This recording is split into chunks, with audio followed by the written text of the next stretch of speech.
또 부동산이 폭락하기 위해서는 우리가 예상하지 못했던 어떤 트리거가 작동을 해가지고 부동산 시장을 터뜨려야 한다는 거예요. 반갑습니다. 청춘부동산입니다. 정부의 대출 규제로 인해서 부동산 거래량, 특히 아파트 거래량이 급감하면서 특정 아파트 가격이 막 1억 원씩 하락한다고 하고 있죠. 이거 작년하고 똑같은 상황이에요. 근데 많은 분들이 이제 부동산이 하락할 거다, 폭락할 거다라고 보고 있는데 저는 좀 생각이 다릅니다. 작년하고 똑같은 상황이기 때문에 저는 똑같이 얘기할 거예요. 대처를 이렇게 하라고 좀 말씀드리고 싶고, 오늘은 거래량이 급감한 지금 상황에서 부동산에 어떻게 접근해야 되는지 좀 설명을 드리도록 하겠습니다. 우선 거래량이 급감한다고 해서 부동산이 폭락하는 거 아니에요. 제가 지난번에 이야기 드렸었는데, 현재와 같은 대출 제한은 매수자를 제한하는 거지 매도자에게는 영향이 극히 미미하거든요. 그래서 실제 대출 제한으로 금리가 인하되기 때문에 추후에 주택 보유자들에게 유리한 시장, 그러니까 부동산이 상승할 수 있는 그런 시장이 온다라고 말씀을 드렸습니다. 서울 아파트 거래량을 보면은 8월에 6,186건 거래해서 10월에 2,103건으로 거래가 거의 33%로 줄었죠. 부산, 대구 다 줄었습니다. 그런데 가격 보면은 수도권과 서울 어떤가요? 오르고 있죠. 주택 보유자들에게 제재를 가하지 않는 이상 안 팔고 들고 있으면 되는 거거든요. 자, 앞으로 미국이 금리 인하를 뭐 한 번, 두 번 더 한다고 하고 있고, 정부에서는 대출 제한을 걸어버리니까 답답한 사람은 매수자가 되는 겁니다. 매도자들은 이자 조금 더 내더라도 높은 가격으로 팔아버리면 그만이거든요. 이번에는 대구 부동산으로 와서 대구 부동산이 통계적으로 하락하는 이유, 제가 양극화라고 말씀드렸었죠. 그리고 올 초에 통계의 역설에 대해서도 설명을 다 드렸습니다. 상승하는 곳 그리고 하락하는 곳을 더해서 평균을 내버리니까 부동산이 하락한다고 나오는 거지, 실제 대구 시민들이 원하는 범어 사동, 동대구역 인근, 태평로 쪽에는 부동산 가격이 조금씩 계속 오르고 있다라고 말씀을 드렸었죠. 그리고 제 강의 들으신 분들은 이거 연말 되니까 확실하게 와닿으시죠. 범어 사동 다시 부동산 가격이 이만큼 올라가지고 저희 같은 서민들은 함부로 넘볼 수도 없는 그런 가격이 되었죠. 이 말이 뭐냐면은 부동산 거래량이 줄었다고 해서 부동산 가격이 하락하는 건 아니라는 거고, 또 부동산이 폭락하기 위해서는 우리가 예상하지 못했던 어떤 트리거가 작동을 해가지고 부동산 시장을 터뜨려야 한다는 거예요. 2022년 러우 전쟁처럼 물가가 급등하고 미국이 단기간에 급격한 금리 인상 정도를 해야지 부동산이 좀 문제가 발생을 했었잖아요. 그런 상황이 나와야 된다는 거예요. 그럼 서울 부동산은 또 왜 상승하고 대구 부동산은 왜 하락하는데? 라는 의구점이 들 거잖아요.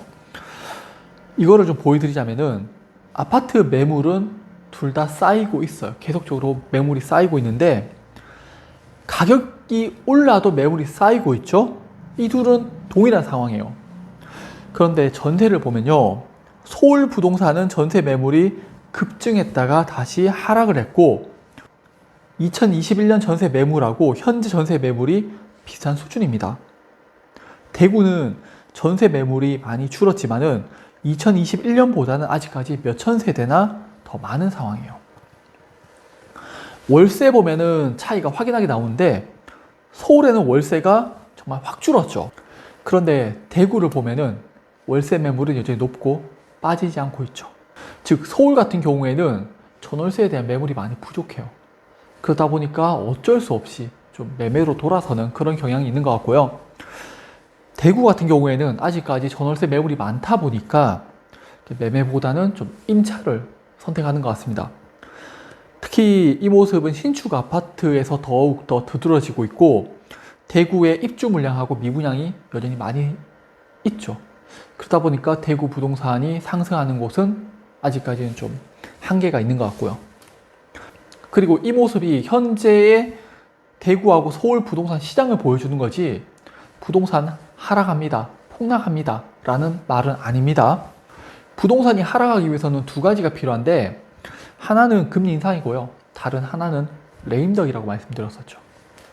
지난번 영상에서 정부가 연말에 대출 제한을 하면은 이는 매수자에게 제재를 제한하기 때문에 매도자에게는 영향이 거의 없다. 그래서 부동산 시장에 영향도 없고 다만 금리가 인하가 될 것이라고 말씀을 드렸었죠. 아직 대출 금리는 아니지만은 예금 금리는 이제 떨어지기 시작을 했습니다. 그리고 이 내용은 대출 총량에 대해서 생각을 하시면 되고요. 은행들 입장에서는 올해 준비했던 대출 총량을 다 사용했기 때문에 대출을 줄이는 거고, 그러면은 2025년에 다시 대출이 증가하겠죠.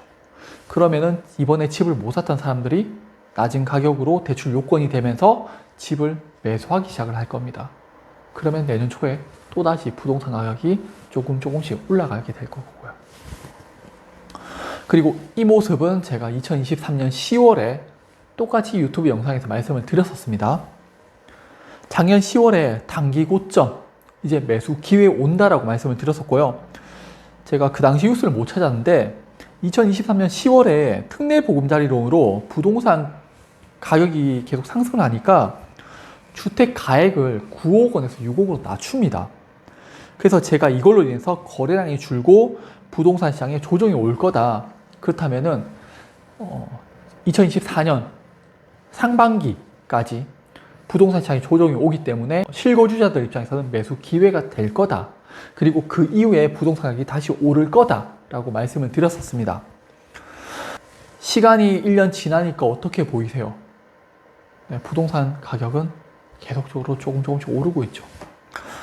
지금도 그렇고 정부에서 대출 제한을 했고 부동산 가격은 조금씩 오르고 있습니다.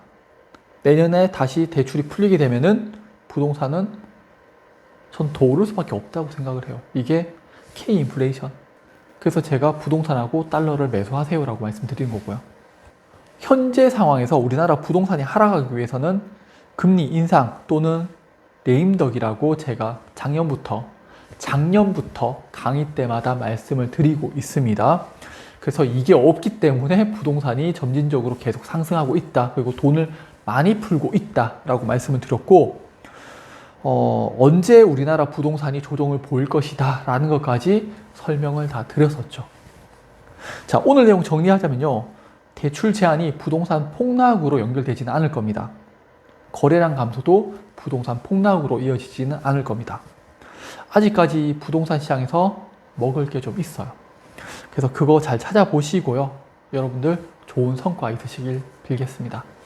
네, 그럼 오늘 영상 또 봐주셔서 감사합니다.